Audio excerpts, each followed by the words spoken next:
মেয়েরা ladies cycle বা scooty চালাতে পারবে কিনা? ভাদ্র মাসে মেয়ে বিয়ে দিলে অমঙ্গল হয় বলে গ্রামাঞ্চলে শোনা যায়, এটা কি সঠিক?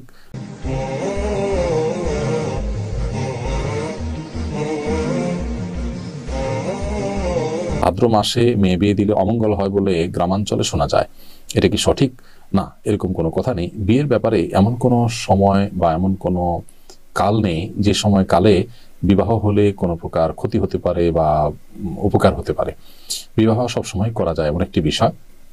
শুধুমাত্র হজের এহরামরত অবস্থায় বিবাহ বন্ধনে আবদ্ধ হওয়া নিয়ে ওলামা ইকরামের ভিন্ন মত আছে। একদল ওলামা ইকরাম জায়েজ বলেন, অন্য দল ওলামা ইকরাম না জায়েজ বলেন। তবে এর বাইরে অন্য বছরের অন্য কোনো সময়, রমজানের বাইরে, কাটা চাঁদ বলে আপনার জিলহজ মাসে, কোরবানিদের মাসে, সে মাসে, কিংবা এই ভাদ্র মাসের কথা আমি নতুন জানলাম, তো এরকম কোনো মাসে বিয়ে করলে কোনো অমঙ্গল হয়, মঙ্গল হয় এরকম মনে করলে সেটি কুসংস্কার এবং বেদাত হবে। এ ধরনের কুসংস্কারের জন্য বিশ্বাসী হওয়া যাবে না।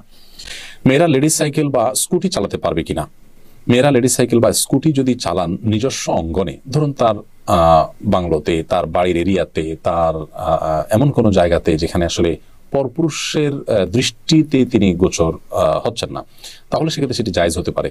একটি জিনিস আমাদের এখানে ক্লিয়ার করা দরকার, সেটা হলো যে মা বোনদের পর্দার বিষয়টিকে ইসলাম সবচেয়ে গুরুত্বের সাথে দেখে।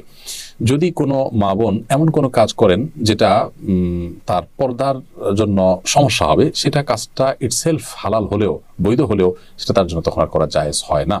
ধরুন পাবলিক প্লেসে কিংবা সাধারণ যে রাস্তাঘাট, সেখানে তিনি সাইকেল বা স্কুটি চালিয়ে যাচ্ছেন। এখানে আল্লাহ রাব্বুল আলামিন তাকে যে শরীরের কাঠামো দিয়েছেন, সাইকেল বা স্কুটি যদি চালাতে যান তিনি, তাহলে সেক্ষেত্রে নানাভাবে তার সে প্রাইভেসি লঙ্ঘন হবে, তাকে নিয়ে কেউ বাজে চিন্তা করার স্কোপ পাবে, এবং তার যে ব্যক্তিত্ব সেটার একটু হলেও হানি বা আঘাত ঘটবে। যার কারণে এই সমস্ত জায়গাগুলোতে আপনি পর্দাশীলতা মেনটেন করে এটা করতে পারছেন কিনা, সেটা হলো মূল বিষয়। সাধারণত এরকম অবস্থাতে আপনার স্কুটি বলেন, বাইসাইকেল বলেন, জাতীয় কোনো কিছু চালানো সম্ভবপর হয় না পরিপূর্ণভাবে নিজের পর্দাপোশিতাকে মেনটেন করে। অতএব এই অবস্থাতে এটি কিন্তু জায়েজ হবে না। আর যদি আপনি এমন কোনো ওয়ে বের করেন যে অনেক ঢোলাঢালা পোশাক কাপড় পরেছেন, সেখানে আবার পিছিয়ে পড়ে আপনি দুর্ঘটনার শিকার হবেন না, নানাভাবে যদি আপনি নিজের পর্দাকে নিশ্চিত করতে পারেন, তাহলে মৌলিকভাবে এটি কোনো নাজায়েজ বা হারাম কাজ নয়।